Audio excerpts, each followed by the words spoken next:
Hey you, before the video starts, consider dropping a like, a comment, and maybe consider subscribing. This really does help the channel grow.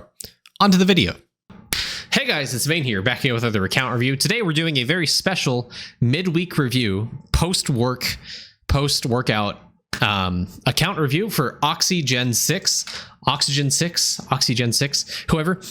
He is, I guess you could say, well known in the community. He's a pretty well and away long-time endgamer. Yeah, we've been trying to coordinate this review, but we never seem to match our schedules. So I don't think he's here in chat today. If he is, perfect. I did ping him, so we'll see if he does pop in. But anyways, let's jump into the review. Obviously, very endgamer, has done a lot of hefty grinds in the account. So as with most endgamers, I'm not really going to be talking about what you should be doing, because as with most endgamers, you really should know what you should be doing, especially when it comes to the lengthy grinds. You kind of already have that in the back of your head because you're probably browsing a lot of the endgame chats and stuff. So instead, what I'm going to do is I'm going to point to some things, talk about how he gets to that, progress of his account to kind of, if you want to try to get here yourself, what you kind of need to do in order to get to this point. So let's jump into it. Let's start with the dashboard. Let's point out a few things. Obviously, he has a lot of hyper obels. There's not a lot you can actively do to farm hyper obels other than buy them in the gem shop. So we'll leave those alone. But this is excluding the spark obels. This is the most optimal drop rate setup. This is the most drop rate you can squeeze out of your obel set in the game because hyper obels give you the absolute most, the highest end. Obviously, the sparkle obels are incorrect here if you're doing drop rate. You want to swap these over to dice obels. Outside of that, yeah, I mean, you could just do pop obels for circles. You could do dice obels for the squares.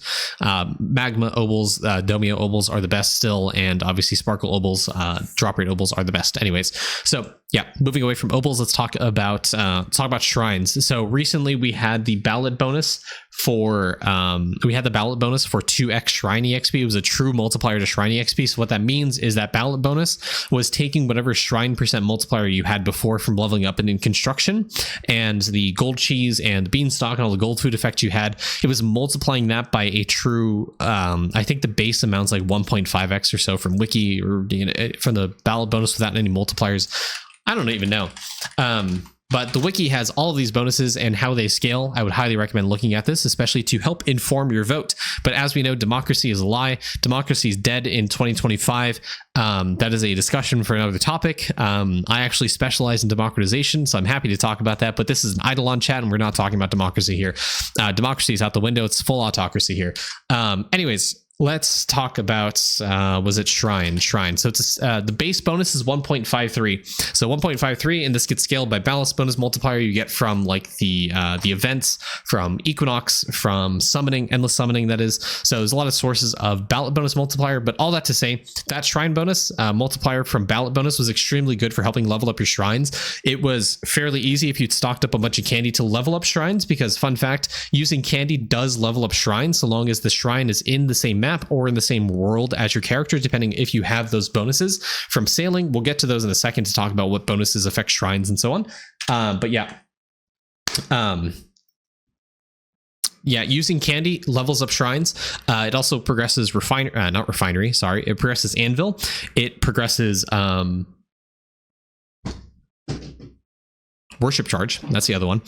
So leveling those up and doing those mechanics at the same time to make things more efficient is kind of what I recommend. But doing that during that ballot bonus does help progress shrines, to help progress your bonuses there. So doing it during that week was the most efficient for leveling up the shrines. And it was really good to do that because you can obviously level up Crescent Shrine, because that gives you crystal and giant spawn chance to help you get more free-to-play gems, to help you more crystal farming and such, which as of this Windwalker update was nerfed, by the way. So, take that for what you will. But there's damage, there's HP, there's defense, level up rate for other shrines, carry capacity, drop rate. Shrines are good in other aspects, so it's still good to level up shrines.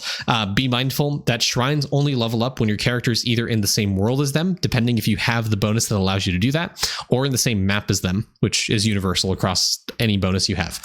So yeah, moving away from that, that's why his shrine levels are probably this high, is because he probably spent a lot of candies doing that. And maybe during the last few days of that ballot bonus, he probably spent a few more candies because you see he had stockpiled up 75,000 hours worth of candy.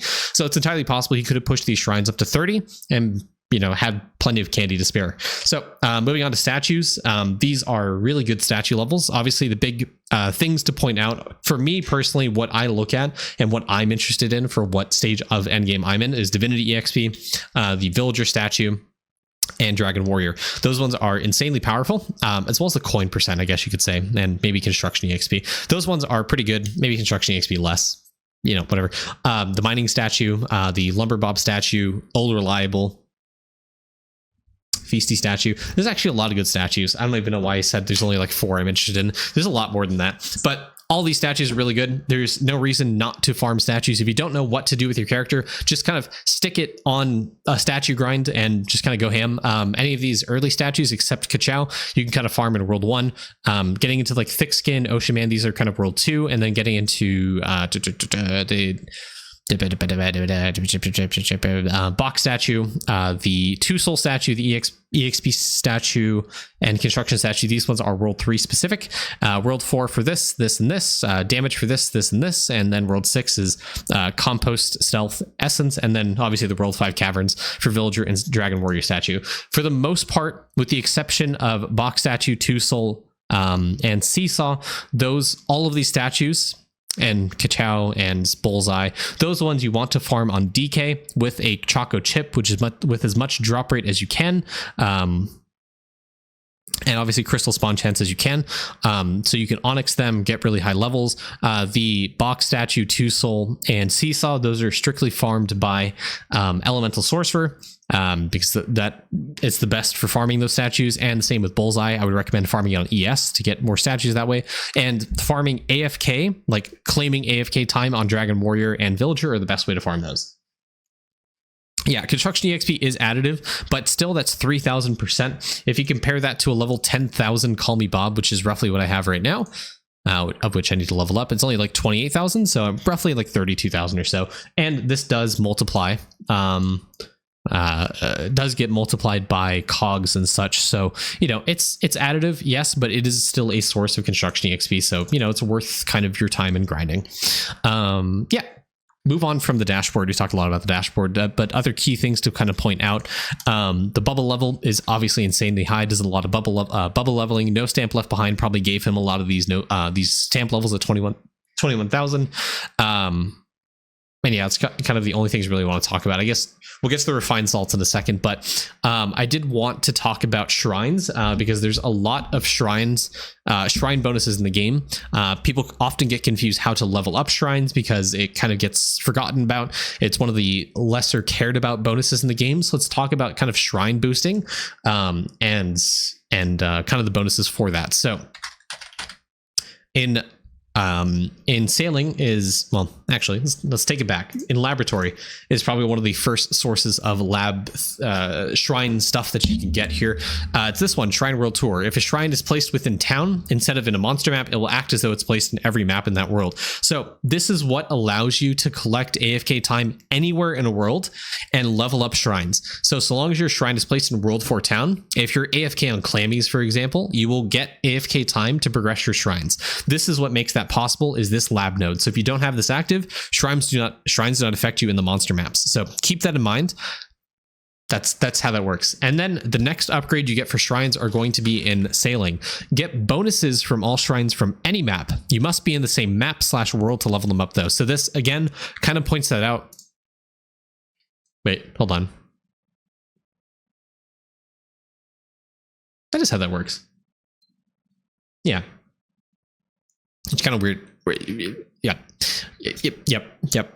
How does, now that I'm looking at it, how does Moe Head work compared to the lab node? Does the lab node only work for leveling it up and the Moe gives you the bonuses? I think that's how that works. If I'm reading into this correctly, then the lab node only allows you to level up the shrine, but... Oh, no, from any map. Sorry. This makes it global. I apologize. I confused myself. So the World 4 lab node makes it so you can level it up and get the bonus from the same world, but it doesn't apply to any of the other worlds. The World 5 bonus makes it so you get the bonuses from any world, no matter where the shrines are, so long Yeah, just generally. But you cannot level them up if you're outside of that world. So you need to be in the same world as the shrine to level it up. That's it. So those are the first two kind of easy upgrades you can get for shrine. And then the third one, the most impactful one, unless I'm missing something here. I guess that's it. The most impactful one is going to be from sneaking. The Jade Emporium has another upgrade, which, man, oh man, this was game changing back in the day. If I can find it. A Shrine Collective Bargaining Agreement. Shrines no longer lose... If you guys heard that. Shrines no longer lose EXP when you're moved around, so you can finally bring those baddies out of retirement. So, what that means is previously, before World 6, if you moved a shrine, its EXP got reset down to 0. It kept the level, but it moved the EXP down to 0. Yeah, it was cats. Cats were jumping off a table and knock something off, and I need to go yell at them or something. So with Shrine Collective Bargaining, you can move your cats and not lose EXP. Move your cats, move your shrines and not lose EXP. It is absolutely amazing. It's completely underrated. When this bonus came out, we all lost our minds collectively as endgamers because we needed this bonus. It was so important for helping level up shrines, and it's necessary so you don't like accidentally lose all your shrine progress and reset your shrine back from 29.5 to 29. You know, cat shrines. Yep. So those are the sources of like shrine bonus. So all that to say is when you are in the world as the shrine, it will level up. That's all you need to do. So you can apply that to World 2. If you want to use candy on the Fractal Island, you can put it in the World 2 town. It will affect the Fractal Island. You can level it up at that in World 2. If you are trying to progress the hole and you're AFK in the hole for like the Bravery Monument or Justice Monument, you don't need to move the shrine to the hole. You just move it to the World 5 town. It will affect you so long as you have the lab note active, and you can level up the shrines while you're progressing Bravery, Justice, and Wisdom, or getting the villager statue at the Gloomy Cavern and killing ancient golems for Dragon Warrior.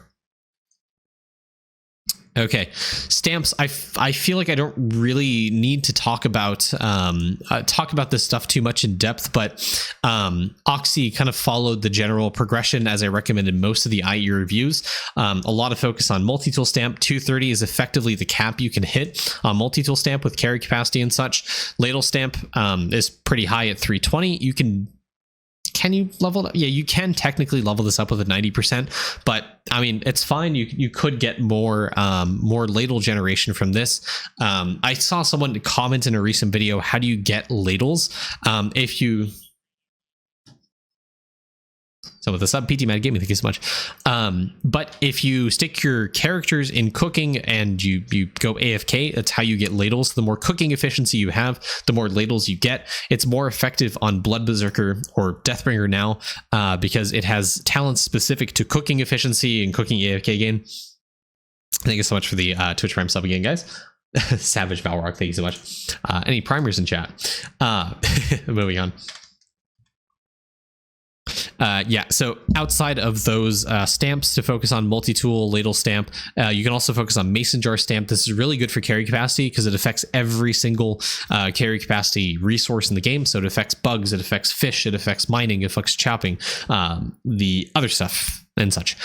So mason jar is really good general stamp for helping carry capacity, but along that same vein, leveling up Matty bag stamp, chopping bag stamp, little mining bag stamp, bug sack stamp, bags of head stamp, those ones are really good for carry capacity. You also have crystalline stamp for helping you do crystal spawn chance, which I'm going to say after this update, I think you absolutely should try to level this up as much as you can with as much carry capacity as you can, but stamp cost reduction as you can, especially now with the nerf to the crystalline shrine. This is required if you want to reach the same levels of crystal spawn chance as before, and probably putting an exalted stamp on here is probably my first priority when it comes to, you know, what I want to put an exalted stamp on. Okay, Owl, this is a very AFK mechanic. It doesn't really take a lot of brain power. You can click and hold on the upgrades and they go pretty fast nowadays compared to what it was before. Getting to level 17 or 16 to 17 Mega Feather is, I want to say, relatively easy. It takes a lot of AFK effort. You don't need to, like I said, take a lot of cognizant effort into doing Owl or Fisheroo anymore. So getting it to 16, 17, I say is relatively feasible. 15, I mean, if you're like more inactive in the game, that's completely fine. Getting it to 19 indicates that you spend a lot more time on Owl, which is completely fine. But if you want to get here, you're going to need to spend probably every hour, every 2, every 3 hours looking at this to level up these Owl upgrades, doing a feather restart, getting more feather generation, and getting more bonuses of Orion, Mega Reset, and such. Yeah, Star, what's up?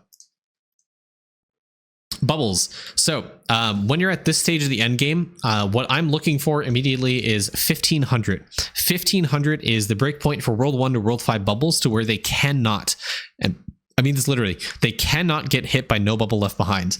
There is a hard cap in the game of level 1500 in bubbles. If you compare Oxy's Idleon toolbox to mine, where I don't have a lot of bubbles at 1500, you will see my list here is longer. I have a lot more bubbles on the left side than he does. That's because these are roughly the only stamps pre-World 4 that are less than 1500. They don't show up if your bubbles are more than 1500. There is a hard cap code in the game for what no bubble left behind can hit. And from bubbles level World 1 to World 5, it is only 1500. That is the cap. So if your bubble is level 1501, it is impossible as of this moment for your bubbles to get hit by it. So that being said, with how much alternate particle upgrades we have nowadays, up to 140 with the Gambit Cavern, with actually even more now, by the way, one of the Windwalker upgrades gives you max level of atoms, so you can actually get more boron than before. Right now 30 is the cap for boron. You can get to 50, which means you can get 100 bubble levels per day from boron. Double that goes to 200. The 10 particle upgrades from the achievement goes to 20, so you can get 220 or so bubble levels now. Sorry, bubble clicks, not bubble levels, because you can potentially get times 2, times 3. Yeah, fun fact. So yeah, yep. Something to think about. So with how many alternate particles we have now and how easy it should be, depending on your atom generation, your liquid generation, getting bubbles to 1500 is way easier than it was in the past, with how much resources we have available. So if you are trying to look towards like really min-maxing your account, you could try to get some bubbles that are really hard to obtain resource wise, get them to 1500, and 100% get them out of the pool for no bubble left behind, and have all the other bubbles from World 4, World 5 get hit by lithium to level them up through no bubble left behind. Or you could try to use that same logic for leveling up the salt bubbles, for example. So trying to get no bubble left behind to hit Carpenter, or trying to hit no bubble left behind to hit some of the soul bubbles, which honestly aren't really that resource intensive anymore. Some of the like anvil production items, for example, so on and so forth.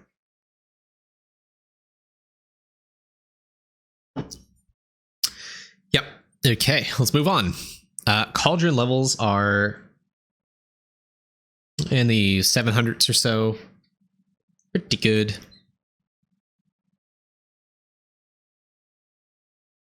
Vial levels are good. Really good. So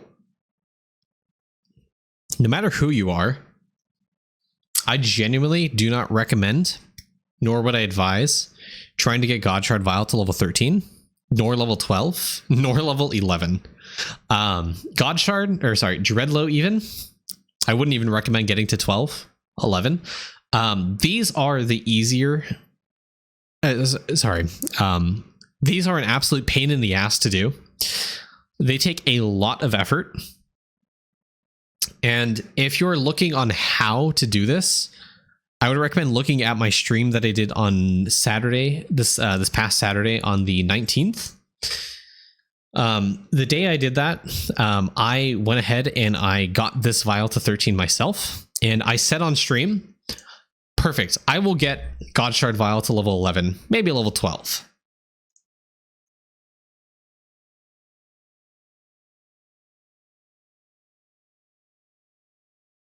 It's level 10. It's level 10. The reason it's level 10 is because this takes so much God Shard to actually get to level 13 that you are absolutely insane if you ever think about trying to get this vial up.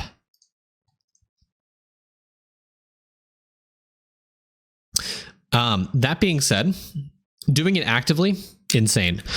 You can do it passively. You can take like one stack of God Shard, put it in your forge, and just let it claim. And then hopefully if you're being active on Windwalker, you can probably sustain the hourly clicks, but if you were to claim AFK kill time on beast on your Windwalker or Siegebreaker, you're going to blow through that stack and your forge is going to deplete. So be mindful of that because of how much forge capacity we have nowadays. But yeah, getting God Shard to level 13 is an absolute monstrous feat that takes a lot of dedication, and he most likely did this very actively. But yeah, if you're doing this, I do not recommend putting fuel in your forge, strictly because it will destroy your fuel stack. And frankly, there's kind of no reason to.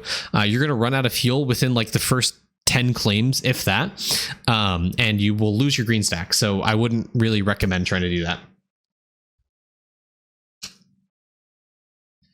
Sigils maxed.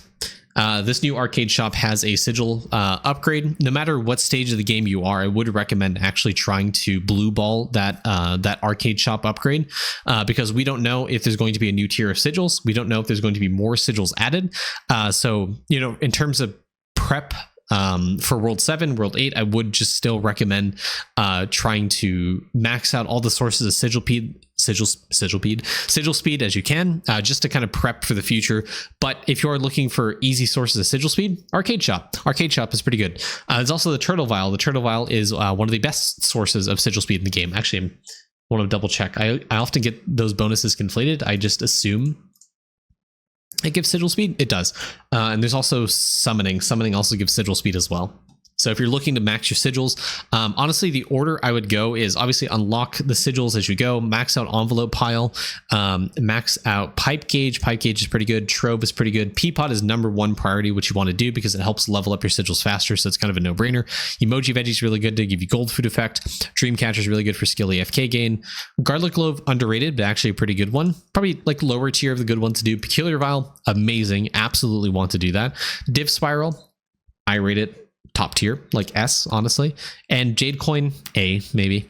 But all those ones I mentioned are like what you should focus on. Everything else is kind of secondary to that. And what I wouldn't focus on, I'd probably put those like B, C, even D tier, honestly. Some of them are just like really bad, like mana regen. Who cares? Yeah. Let's move on to World 3. I'm scared.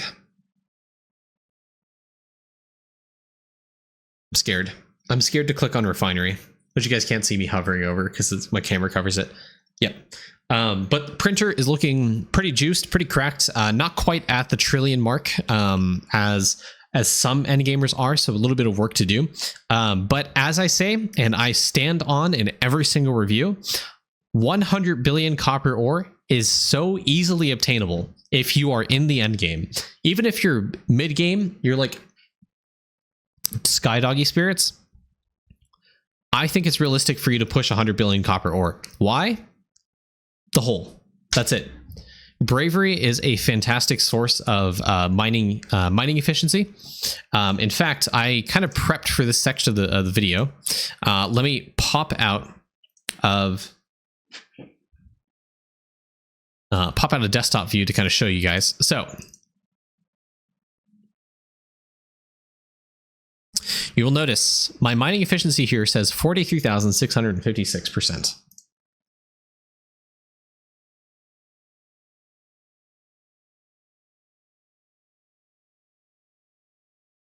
I had a 3.3x run. I got to wave 51 or so of Bravery. Just compare the two.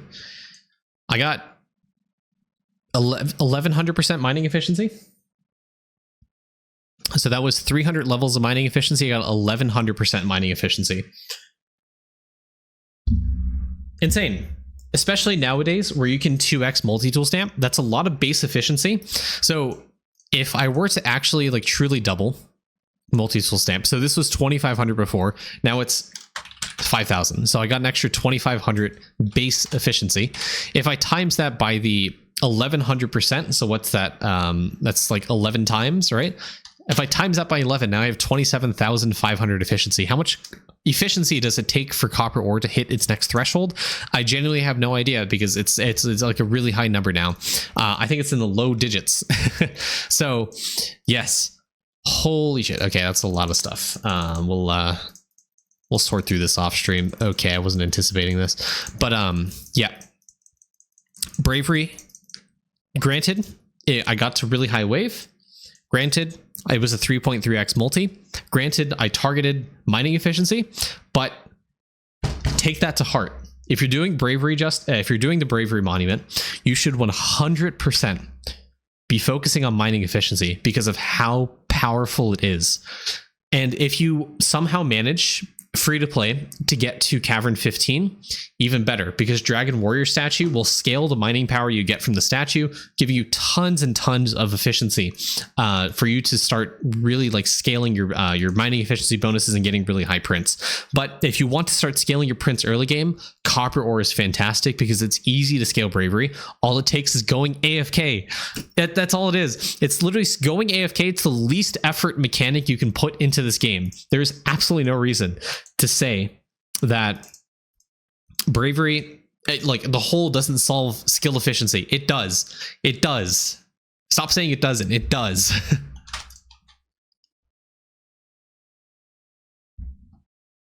You're focusing Villager EXP and BFR. That's also completely fine. If you choose to focus on Villager EXP, just know your prints are going to suffer for a little bit, which, depending on the stage of game you are, is fine. But pushing to 100 billion print is a good like first breakpoint of reaching the end game, because it gives you so much atom generation for you to be able to click on bubbles in alchemy. It allows you to level up boron more efficiently if you reach the 90Q super bit. But pushing Villager EXP, trying to push to Cavern 13, 14, even Cavern 15 is really good as well. It's not a bad goal by any means. It's something you should do. Okay. I don't want to spend too much time on a refinery here, but Oxy is what we call a secondly clicker. His refinery levels on redox salts and explosive salts are so high that the refine time for these are in the minutes. So once you get past, I want to say roughly like 20 or so level of refinery, it could be a little bit higher. Honestly, can't remember. My throat's starting to go out. Sorry, guys.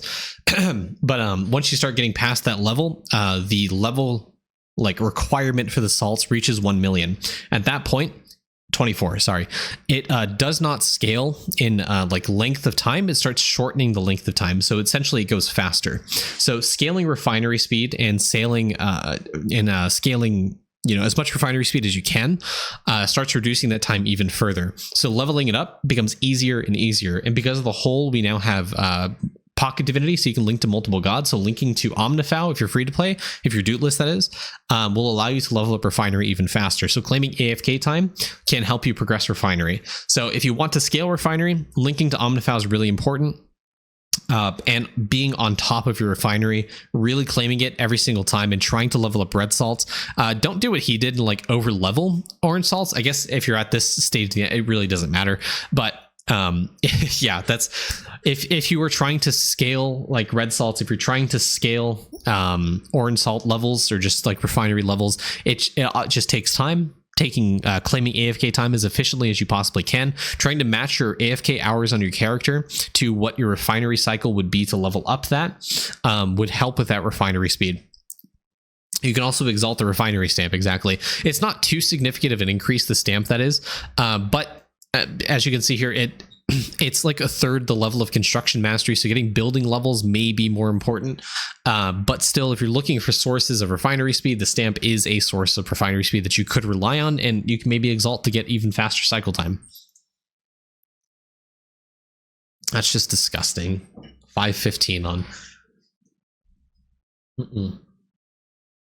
Unfortunately, you don't have level 50 bubbles or level 50 atoms. You should probably work on that. I'm just kidding. But going from level 20 to 30 in the Atom Collider requires 90Q red super bits. And going from 30 to 50 requires the Windwalker. There is a nomadic path upgrade, I believe, for plus max atom levels. So if you're looking to upgrade the amount of max levels you have, there you go. Equinox. So unfortunately, Oxy was there for the Equinox update. He maxed everything, and so that includes Laboratory Fuse. Unfortunate. That includes Food Lust to 14. Unfortunate. But yeah, I think the lesson you should take away is maybe put one level of Food Lust. That's it. Don't put any points into Laboratory Fuse. Putting a lot of points in Metal Detector is really good for helping you progress gaming. This is an absolutely amazing, necessary upgrade for gaming. The higher level it is, the better it is. Equinox Symbols is S tier, that absolute top #1 priority. If you have points to put into Equinox Symbols, put it in there. It's the best upgrade. Matching Skims is okay. It's another damage multiplier. So if you're lacking in damage, here you go. Slow Rust Wiz is really good if you do tower defense. If you don't do tower defense, obviously stray away from it. Liquid Vestment, also S tier. I think I personally rate this just below Equinox Symbols, but this is absolutely required if you want to push alchemy levels and cauldron levels. You saw earlier in the video, his liquid levels were at like 600-700. That's solely due to Liquid Vestment and Cranium Cooking on Bubo. Nah, other way around. No. Equinox Symbols #1, Liquid Vestment #2.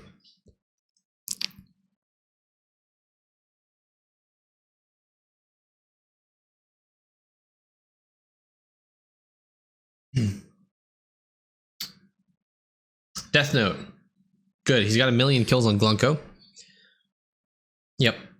Honestly, the Eclipse Skull grind, I would probably recommend anyone do if you're in the like nearing like double-digit millions of kills per hour. That's probably what I recommend, and do one mob at a time. I would probably recommend, honestly, I wouldn't even get the billion kills right off the rip with Deathbringer. I would just do 100 mil kills on Deathbringer so you get the super chows, but outside of that, save the 1 billion kills for Deathbringer a little bit later for your Apocalypse Wows.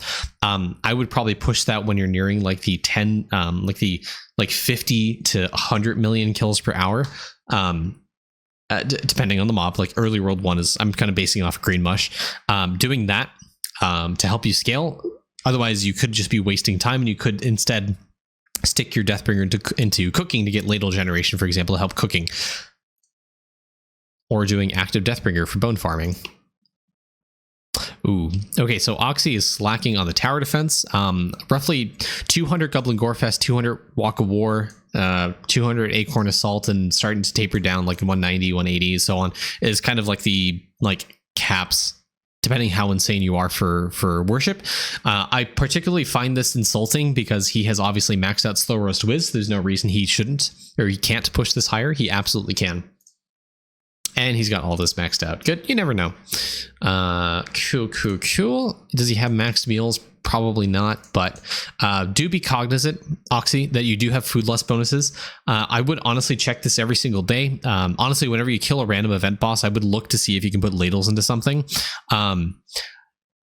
My cutoff for where I put ladles was around, honestly, I want to say it was just, I think it was at leaks. So I leveled every single plate you see here naturally with ladles and AFK gains to 110. Everything else was no meal left behind. So all of these meals, I spent thousands of ladles on to get to 110. And honestly, Oxy, tower defense enjoyer, sir.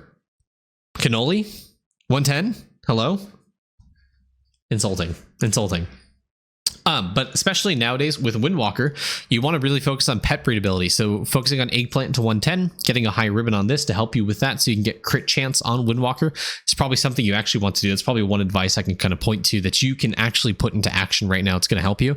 Getting a good ribbon on this, getting a high level of this, and obviously trying to put Lamp Wishes into breedability speed for the World 4 stuff is going to help you with Windwalker and progressing that, because the breedability speed will make it so you get more crit chance. And oh wow, look at it. You have look at the time. Look at the time it's taking you. 1 minute. 1 minute for this. 4 minutes for a 2 to 3. So these are the sources, obviously, for breedability speed. So there is a upgrade in the breeding menu for shiny pet, level up rate, and breedability. There is a meal bonus, as we mentioned, the eggplant. Putting a ribbon on that, getting a high level of that. There's an achievement for it somewhere. There's a star sign bonus that's breedable speed, I believe. It's in the Archon. It's the red one. It's in that window. And then the biggest ones are from crop bonus. There's pet rate from the crop scientist pencil. So the more crops you find, the higher pushing you've done into Deathbringer, and also the lamp bonus from the hole in the lamp. World 4 stuff will help increase breedability speed by quite a lot.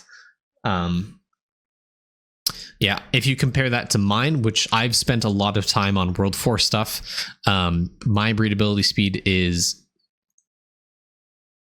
shiny speed. I was like, my shiny speed 16,000 compared to Oxy's only 3.7k. So obviously not a lot of attention's been focused here. I think you should shift your focus, especially with the advent of the Windwalker update, focusing a lot on breedability speed. I really prepped this going into it because I anticipated it to be the Beastmaster class. So I spent a lot of time trying to upgrade the crop scientist pencil, pushing more crops found, pushing the lamp wish, pushing pets and breedability itself, and being active on Beastmaster. I really prepped for this, so that's why my bonus is higher. In the past few weeks, I built up the wishes. I spent those wishes.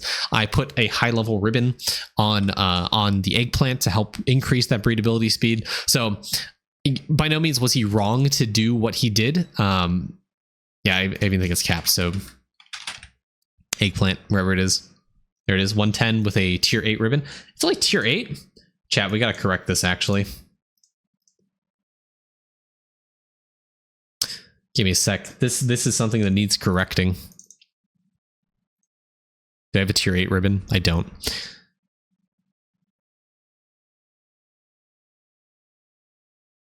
Oh, it's tier 10 now. Why did it say it was tier 8? Oh, I'm dumb. That's tier 10. Anyways, moving on.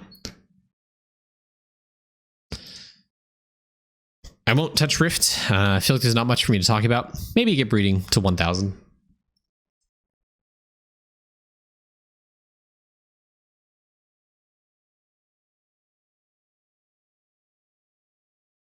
He has all boats finished. He has not all Ender Captains, so make sure to check your sailing every single day.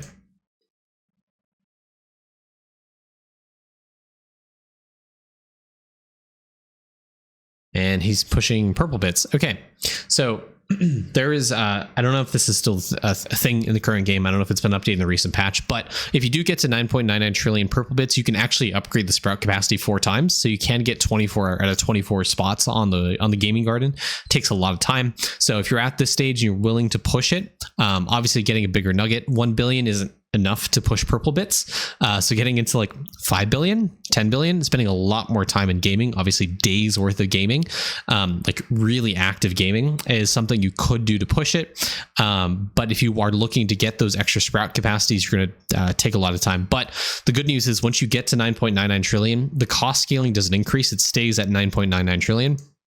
And that's it. So if you can get there, you can do that. Yeah, when talking about breedability level, it's all the levels of your breedability pets. All these pink pets you see here, it's the level of all of these combined. So all these level 1, level 1, level 1, level 1. This is 4 levels right here. That's what it's referring to. Okay, the whole Bravery. So Oxy's only at 34,508, doesn't have a Bravery multi. Obviously mining efficiency is something I'd focus on. Maybe consider some villager EXP if you're pushing gaming, doing gaming bit gain, etc. How's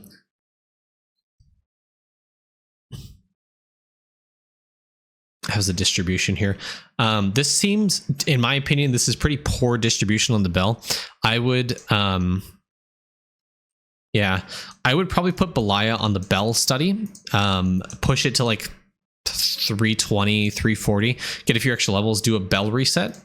And then I would really try to aim for extra daily wishes. The more daily wishes you get, obviously, the more levels you can put into World 4, World 5, World 6 stuff. And then from there, everything else is kind of gravy on top. Harp note gain is pretty good for sneaking. It's also pretty good for snail chance doesn't really matter for you.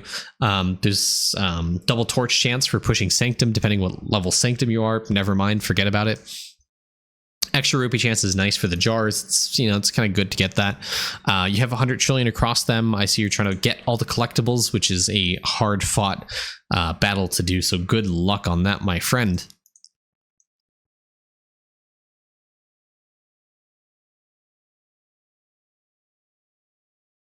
You stop just... Do you not have 24k hours in... Brother in Christ. There's no way. There's no way. Wait, hold on. Oxy. Oxy, my man.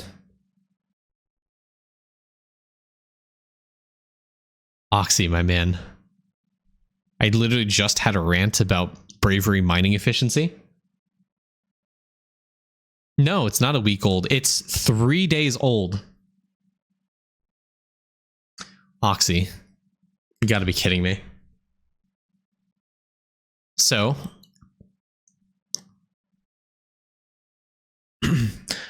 Give up on trying to push finding new collectibles. It's over. You're done. You're cooked. Please tell me you have the Minecraft gem. Oh, he doesn't have Minecraft gem. Oh, it's so sad.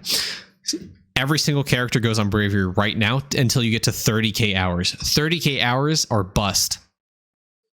Every single, I think 6 hour it is in Bravery gets you more sword damage, which means you can push even higher waves of Bravery. Once you push past wave 47 plus, that's when you can start seeing Bravery multi.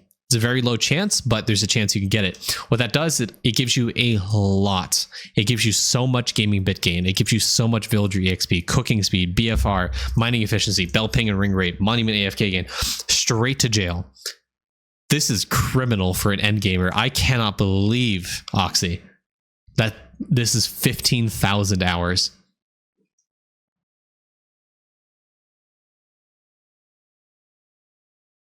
He's not a whale. He doesn't have True Crown. He doesn't have Timeless Watch.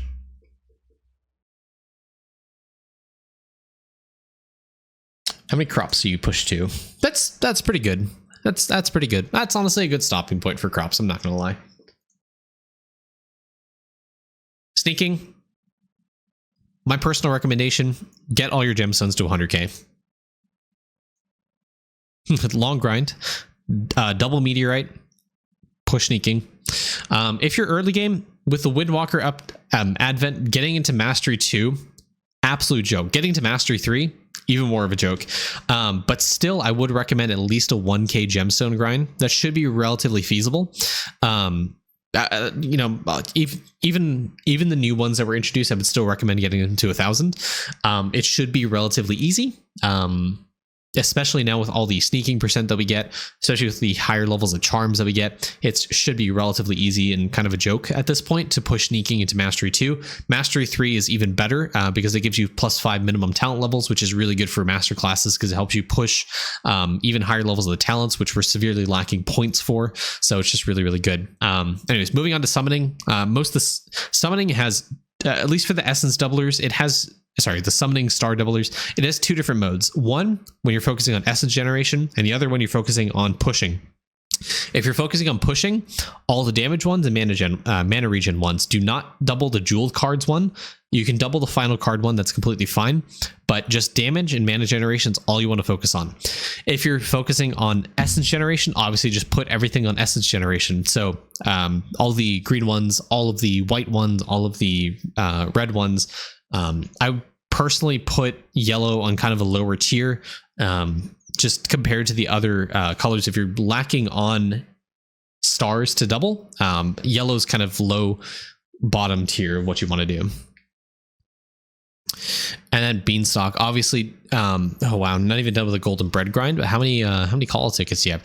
You can finish the golden bread grind. Honestly, just getting golden bread across or on your character, having a good stack of it is really nice for coin generation. Kind of, who needs it at this point? I mean, coin generation, schmoin generation, am I right? But if you're looking for more coin generation, that's a really easy way for you to scale it, especially with how much gold food effect we have now. That should be kind of a joke and be relatively easy for you to scale. So doing World 5 Coliseum, doing it on Bubo specifically, will help you scale. Guys, I was AFK in the ribbon menu the entire time, and I haven't been pushing Windwalker. I'm so sorry. Criminal. Yep. So, what was I saying? Oh yeah, doing World 5 Coliseum on Bubo with as much drop rate as you can. The reason Bubo is important for World 5 Coliseum is because you can push the points total on the Coliseum really, really high, and the more points you get, the more chests you unlock. You need to unlock some of the chests to drop more gold bread. So by killing things as fast as you can on Bubo, which is the fastest killer in the game, you get more points, which unlocks chests.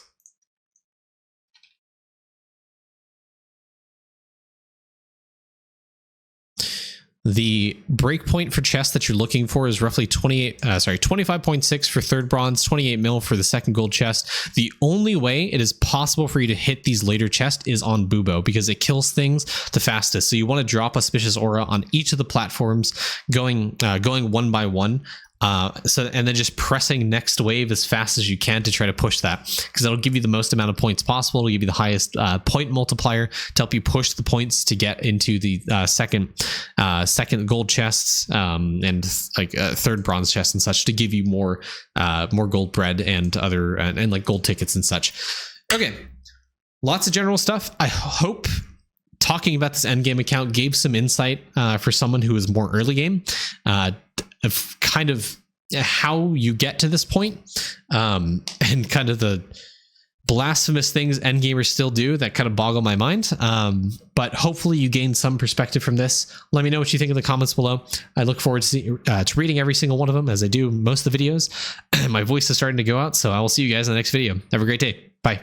Hey there guys, it's Bane here. I just wanted to say deeply thank you to everyone who does support me over on YouTube and or Twitch. It really does help motivate me to continue making more videos. If you would like to become a channel member just starting at $1 a month, please check the description below. Have a great day.